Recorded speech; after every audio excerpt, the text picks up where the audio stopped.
بسم اللہ الرحمن الرحیم۔ السلام علیکم ورحمۃ اللہ وبرکاتہ۔ توبہ کرنے والا بوڑھا شخص اور حضرت عمر رضی اللہ تعالیٰ عنہ کا واقعہ کہ ایک رات حضرت عمر فاروق رضی اللہ تعالیٰ عنہ اپنا درہ لیے نکلے۔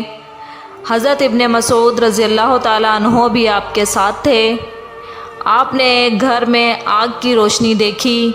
آپ رضی اللہ تعالیٰ عنہ اس گھر کے پاس پہنچے اور اس میں داخل ہوئے تو دیکھا ایک بوڑھا شخص بیٹھا ہے جس کے سر کے بال سفید ہو چکے ہیں۔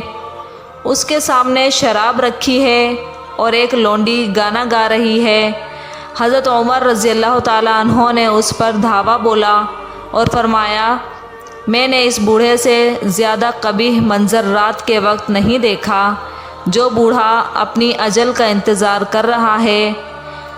اس آدمی نے اپنا سر اٹھایا اور کہا کہ اے امیر المومنین، آپ نے جو حرکت کی ہے وہ زیادہ قبیح ہے۔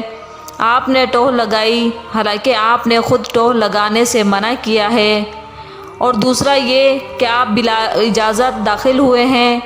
حضرت عمر رضی اللہ تعالیٰ عنہ نے فرمایا کہ تم سچ کہتے ہو۔ پھر حضرت عمر رضی اللہ تعالیٰ عنہ وہاں سے نکلے۔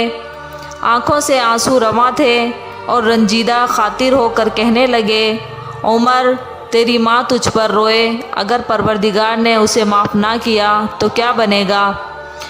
وہ ان سے چھپتا پھرتا تھا اور کہتا تھا کہ عمر رضی اللہ تعالیٰ عنہ نے مجھے دیکھ لیا ہے، وہ ضرور سزا دیں گے۔ وہ بوڑھا شخص ایک عرصہ تک حضرت عمر رضی اللہ تعالیٰ عنہ کی مجلس میں نہیں آیا۔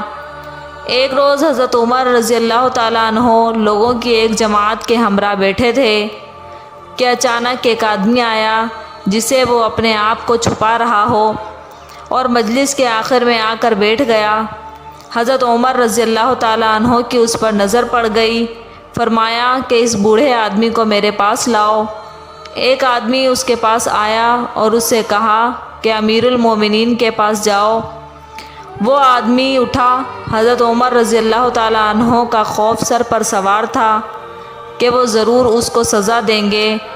حضرت عمر رضی اللہ تعالیٰ عنہ نے اس سے کہا کہ میرے قریب ہو جاؤ۔